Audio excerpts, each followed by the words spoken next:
Hi friends, అందరికీ నమస్కారం. ఈరోజు కథ my lovely beast episode number 14. ఈ స్టోరీ మీకు నచ్చితే తప్పకుండా లైక్ చేసి మన ఛానల్ని సబ్స్క్రైబ్ చేసుకోండి. ఇక స్టోరీలోకి వెళ్దాం. వైనవిని గట్టిగా హత్తుకొని కొద్దిసేపు అలాగే ఉండిపోతాడు. సూర్య కంటి నుండి జారిన చిన్న కన్నీటి చుక్క వైనవి భుజాన్ని తాకుతుంది. వైనవి మనసు ఒక్కసారిగా కదిలిపోయి తన ప్రమేయం లేకుండానే సూర్య చుట్టూ చేతులు వేసి ఒక చేత్తో వీపు మీద నిమురుతూ మరో చేత్తో జుట్టు నిమురుతూ కూల్, ఏం అవదు, అత్తయ్య నార్మల్ అవుతుంది, మళ్ళీ ఈ ఇంట్లో హ్యాపీ మూమెంట్స్ వస్తాయి అంటూ సూర్యకి ధైర్యం చెప్తుంది. సూర్య కళ్ళు మూసుకొని కొద్దిసేపు అలాగే ఉండి కొంచెం సేపటి తర్వాత వైనవికి దూరం జరిగి బాల్కనీలోకి వెళ్తాడు. సూర్య వెళ్ళిన కొద్దిసేపటికి తేరుకొని, ఏంటి ఈ బీస్ట్ నన్ను అలా హక్ చేసుకున్నాడు? ఎప్పుడు యాటిట్యూడ్గా హుందాగా ఉండే సూర్యాని ఇలా డల్గా ఉండటం చూసి వైనవికి బాధగా అనిపిస్తుంది. మెల్లిగా లేచి సూర్య దగ్గరికి వెళ్ళి చూసేసరికి రైలింగ్ పట్టుకొని ఆకాశంలోకి చూస్తూ ఆలోచిస్తూ కనిపిస్తాడు. వెళ్ళి సూర్య పక్కన నిలబడి, కూల్గా ఆలోచించి చూడండి, మీకే తెలుస్తుంది. ఆవేశం పనికిరాదు. వాడెవరో కానీ ముందు నుండి దెబ్బ కొట్టే దమ్ము లేక ఇలా ఫ్యామిలీ జోలికి వచ్చాడు. వాడి గురించి తెలుసుకోవాలి. ఆ అవసరం ఎవరికుందో బాగా ఆలోచించి చూడండి. అవును, ఆ ధ్రువ్ అని మొన్న ఆఫీస్లో ఎవడి పేరో చెప్పాడు కదా, వాడికి మీ ఫ్యామిలీకి ఏదైనా ఇష్యూ ఉందా? వాడే చేశాడేమో అని వైనవి డౌట్గా అడుగుతుంది. నో, వాడు అలా చేసే ఛాన్స్ లేదు. వాడికి మాకు కేవలం బిజినెస్ పరంగా మాత్రమే గొడవలున్నాయి. వాడు టాప్లో ఉండాలని చూస్తాడు, దానికి అడ్డదారులు తొక్కుతాడు. అయినా వాడు నేను బిజినెస్లోకి వచ్చింది ఒకేసారి, కానీ మమ్మీకి ఇంజెక్షన్ స్టార్ట్ చేసే టైంకి వాడింకా బిజినెస్లోకి ఎంటర్ అవ్వలేదు. సో వాడు కాదు. ఇది ఎవరో ప్లాన్ ప్రకారం చేశారు. ఖచ్చితంగా ఫ్యామిలీకి ఎనిమి అయి ఉండాలి. అందుకే ఫ్యామిలీ జోలికి వచ్చాడు. ముందుకు రాకుండా వెనక నుండి గేమ్ ఆడుతున్నాడు. వాడు నా చేతికి చిక్కిన రోజు వాడికి నరకం అంటే ఏంటో చూపిస్తా. మమ్మల్ని ఇంతలా ఏడిపించిన వాడిని ఊరికే వదలను. అసలు నా మీద నాకే కోపం వస్తుంది. నువ్వు కనిపెట్టినట్టు ఎప్పుడో ఇది నేను కనిపెట్టి ఉంటే పరిస్థితి ఇక్కడి వరకు వచ్చేది కాదు కదా. నా అజాగ్రత్త వల్లే మామ్ ఇలా ఉంది. నేనే దగ్గరుండి ఇంజెక్షన్ ఇప్పించి ఉంటే మామ్ ఎప్పుడో నార్మల్ అయ్యేది. ఇన్నాళ్ళు ఈ బాధ ఉండేది కాదు అని సూర్య బాధపడుతుంటే, మీరు కావాలని చేయలేదు కదా సూర్య గారు, అలా జరిగిపోయింది. జరిగిందానని మార్చలేం. జరగాల్సింది ముందు చూడాలి. వాడెవరో తెలిసే వరకు ఇంట్లో ప్రతి ఒక్కరిని జాగ్రత్తగా చూసుకోవాలి. ప్రతి ఒక్కరిని కనిపెడుతూ ఉండాలి అని చెప్తుంటే, ముందు నీ ఫ్రెండ్స్ ఎవరో ఇందాక కాల్ చేశారు కదా, వాళ్ళని ఇక్కడికి రమ్మని చెప్పు. ఇక్కడ వాళ్ళని ఎవరిని నమ్మటానికి లేదు. నీకు వాళ్ళు తెలుసు కదా, పైగా నీకు క్లోజ్, మనకి నమ్మకం ఉంటుంది. వాళ్ళు మమ్మీకి ట్రీట్మెంట్ ఇవ్వాలి. కానీ వాళ్ళు ఇక్కడ ఉండరు సూర్య గారు, వేరే కంట్రీలో ఉంటారు అని వైనవి నసుగుతుంటే, నువ్వేం చేస్తావో నాకు తెలీదు. వాళ్ళు ఇక్కడ ఉండాలి, మన ఇంట్లోనే ఉంటారు. మమ్మీకి దగ్గరుండి వాళ్ళే ట్రీట్మెంట్ చేయాలి. మమ్మీ నార్మల్ అయ్యే వరకు ఇక్కడే ఉండాలి. దిస్ ఈజ్ మై ఆర్డర్ అని గట్టిగా చెప్పి వెళ్తాడు. అబ్బా, ఇందాకే పాపం అనుకున్నా, అంతలోనే మళ్ళీ నాకు ఆర్డర్లు, మళ్ళీ యాటిట్యూడ్ చూపిస్తున్నారు. ఇప్పుడు వాళ్ళు రమ్మని చెప్తే వస్తారా? రాకపోతే మీరు నన్ను బిల్డింగ్ మీద నుండి తోసినా తోసేస్తారు. బాబోయ్, ఎలాగోలా ఒప్పించాలి. మీకోసం కాకపోయినా అత్తయ్య కోసం ఒప్పిస్తా.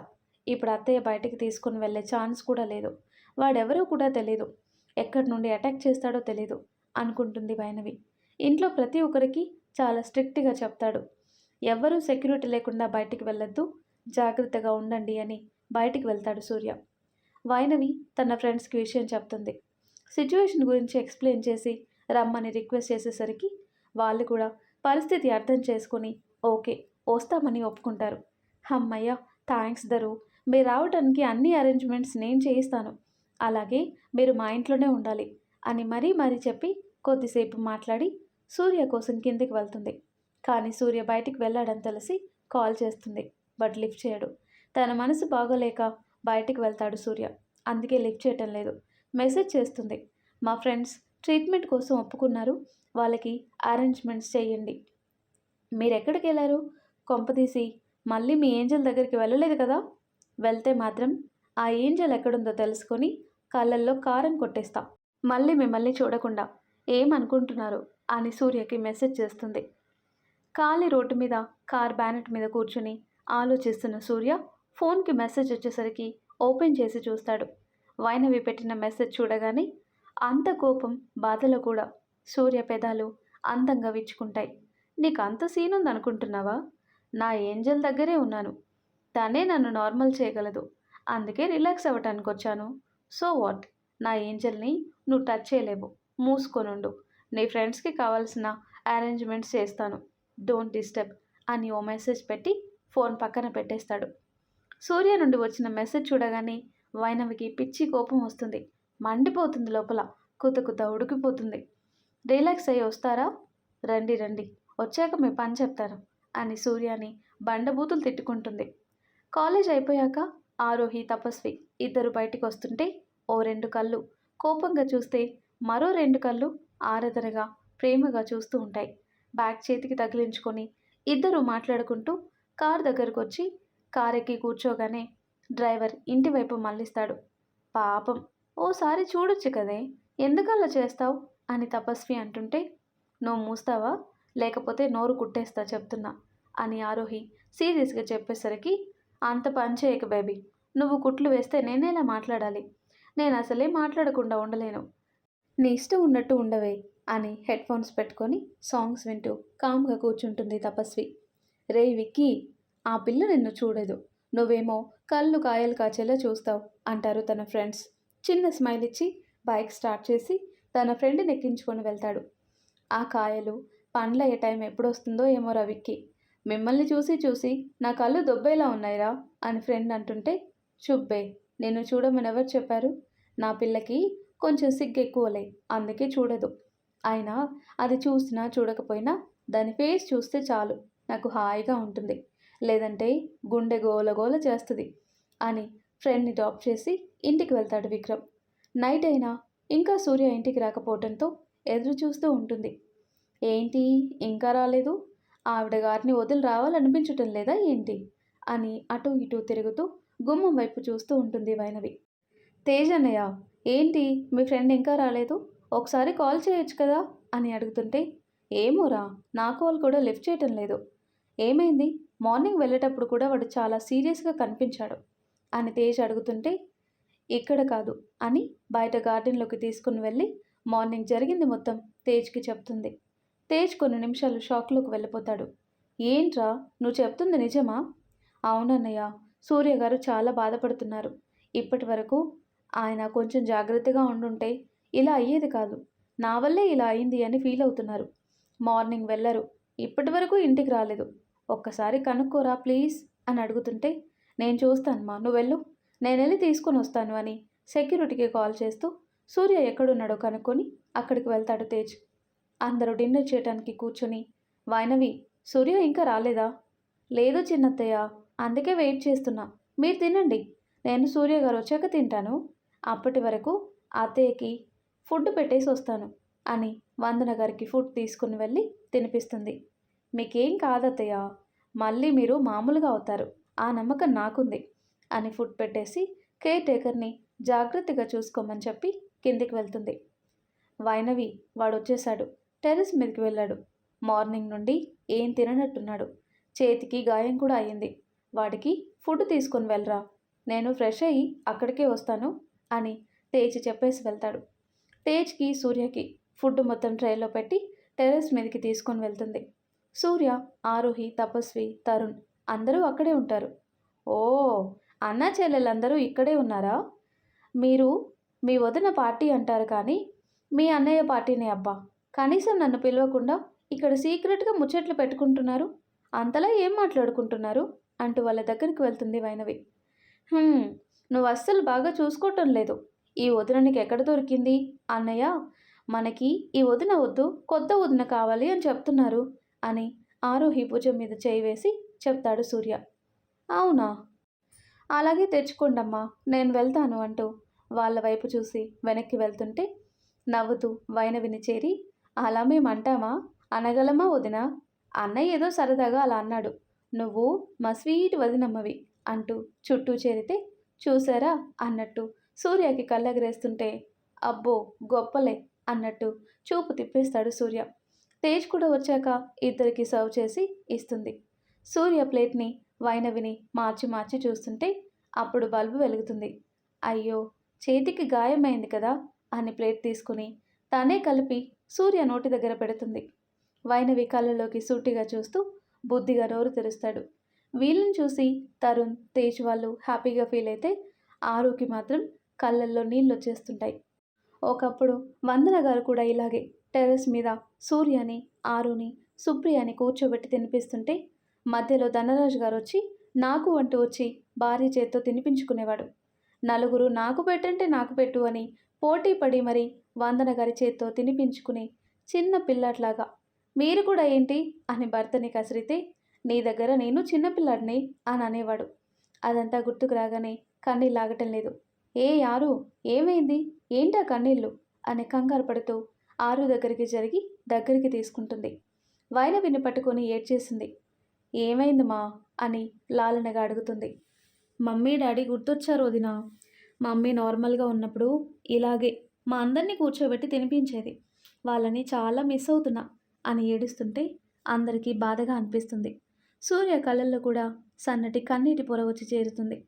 ఆరు వెన్ను నిమురుతూ పిచ్చి పిల్ల, దీనికే ఏడుస్తారా ఎవరైనా, ఊరుకో అని కళ్ళు తుడిచి మళ్ళీ ఆ డే ఖచ్చితంగా వస్తుంది. నేను చెప్తున్నాను కదా, నన్ను నమ్ము. మా ఫ్రెండ్స్కి అత్తయ్య రిపోర్ట్స్ పంపించాను. వాళ్ళు ట్రీట్మెంట్ ఇవ్వటానికి వస్తున్నారు. తొందరలో మళ్ళీ ముందులా అవుతారు, చూస్తూ ఉండు అని చెప్తుంటే నిజమా వదినా అని మెరిసే కళ్ళతో అడుగుతుంది. అవును, కావాలంటే మీ అన్నయ్యని అడుగు. చెల్లి కళ్ళు తుడిచి అవును మా, మీ వదిన చెప్పేది నిజం. మామ్ మళ్ళీ నార్మల్ అవుతుంది, కొంచెం వెయిట్ చేయి, అన్నీ సెట్ అవుతాయి అని చెల్లిని హత్తుకుంటాడు సూర్య. ఆయన అత్తయ్య లేకపోతే ఏంటి, నేను పెడతాను. అత్తయ్య నార్మల్ అయ్యాక అత్తయ్య గారితో తినిపించుకోండి, అంతవరకు నా చేత్తో తిను అని ఆరుకి సూర్యకి ఇద్దరికి తినిపిస్తుంటే హ్యాపీగా తింటారు. మరి మాకు అంటూ వస్తారు తరుణ్, తపస్వి. మీకు కూడా పెడతాను ఆగండి అని వాళ్ళకు కూడా పెడుతుంది. అందరికీ ఒక్కో ముద్ద పెడుతూ తినిపిస్తుంటే వాళ్ళకి పిక్స్ తీస్తాడు తేజ్. నైస్ ఫ్యామిలీ, అన్ని ప్రాబ్లమ్స్ సాల్వ్ అయ్యి అంతా ఒక్కటిగా ఉంటే ఎంత బాగుంటుంది. ఆ రోజు ఎప్పుడొస్తుందో అనుకుంటాడు. వాళ్ళకి పెట్టేసి హ్యాండ్ వాష్ చేసుకుంటుంది. థ్యాంక్స్ వదిన, నిజంగా చాలా డేస్ తర్వాత కడుపు నిండా తిన్న సాటిస్ఫాక్షన్ వచ్చింది అని తపస్వి, ఆరు హక్ చేసుకొని చెప్తుంటే నిజం వదిన, ఒకరి చేత్తో తినిపించుకుంటే ఎంత టేస్టీగా ఉంటుందో అర్థమైంది. కడుపు నిండా ఫుల్లుగా కుమ్మినా ఈ సాటిస్ఫాక్షన్ రాదు. కానీ ఈరోజు కడుపుతో పాటు మనసు కూడా నింపావు నువ్వు, మా స్వీట్ వదినమ్మవి అని వైనవి నుదుటిన ముద్దు పెడుతుంటే సూర్య గుర్రుగా చూస్తాడు. పడుకునేది ఉందా, లేకపోతే ఇలాగ పచార్లు కొడుతూ కూర్చుంటారా అని బేస్ వాయిస్తో అనేసరికి వదినా, సింహంకి జలసి వచ్చింది. ఇప్పుడు ఇక్కడి నుండి మేము కదలకపోతే సింహానికి ఆహారంగా అయిపోతాం అంటూ వెళ్తున్నామన్నయ్య, గుడ్ నైట్ వదినా అంటూ అక్కడి నుండి వెళ్తారందరూ. తేజ్ కూడా గుడ్ నైట్ చెప్పి వెళ్తాడు. వాళ్ళు వెళ్ళటంతో వైనవి కూడా వెళ్ళబోతుంటే ఎక్కడికి, ముందు తిను అంటాడు సూర్య. నేను తిన్నాను అని చిన్నగా చెప్తుంటే ఒక్క చూపు చూసి కొడితే పళ్ళు రాలి చేతిలో పడతాయి, మూసుకొని తిను అని అక్కడ కుదేసి సూర్యని ప్లేట్లో సర్వ్ చేసిచ్చి పక్కన కూర్చొని ఫినిష్ ఇట్ అని ఆర్డర్ వేస్తాడు. ఈ బీస్ట్కి ఆర్డర్ వేయటం తప్ప రిక్వెస్ట్ చేయటం అనేది ఈయన గారి హిస్టరీలోనే ఉండదనుకుంటా.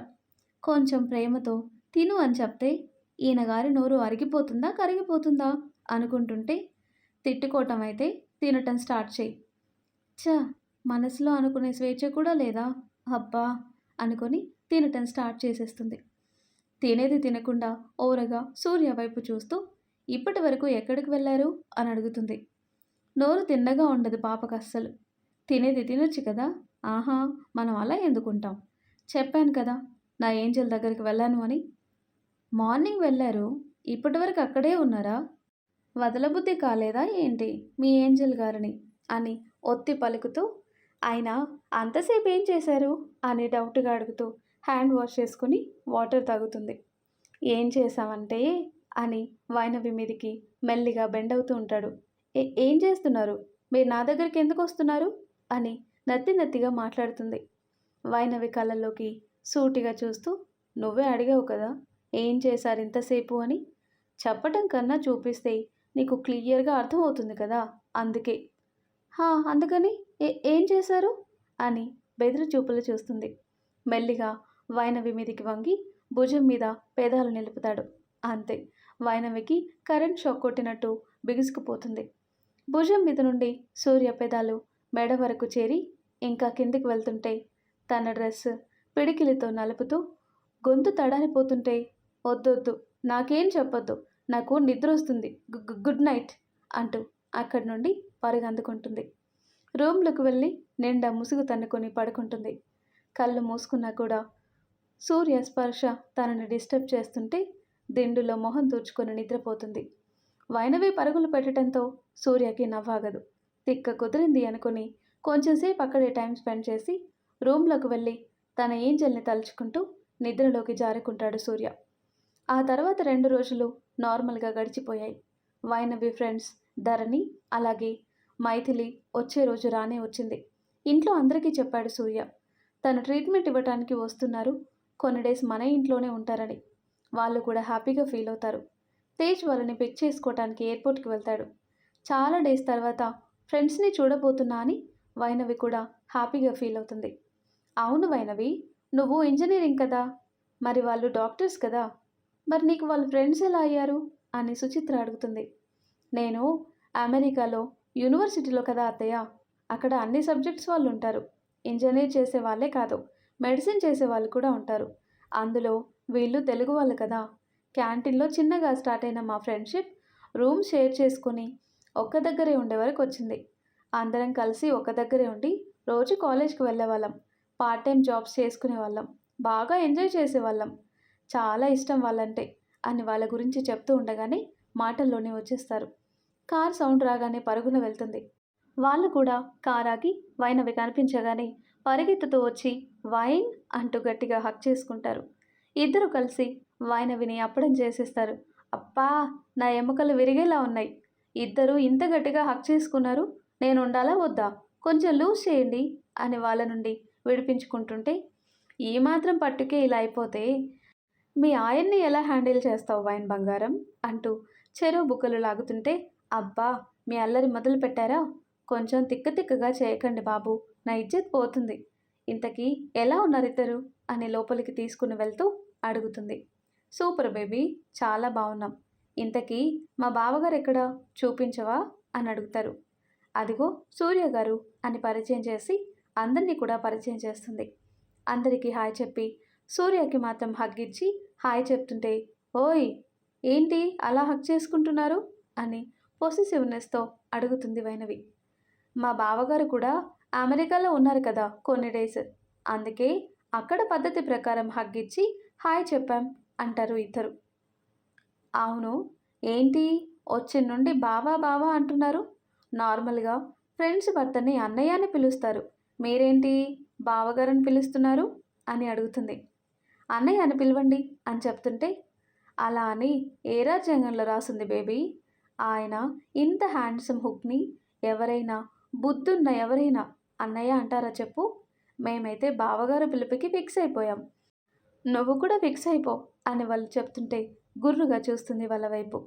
మీరు అలాగే పిలవండి, నాకు కంఫర్ట్గా ఉంది, మీరు ఆ పిలుపుకి ఫిక్స్ అయిపోండి, సౌండ్స్ గుడ్ బావగారు, నేను చెప్తున్నాను కదా అలాగే పిలవండి.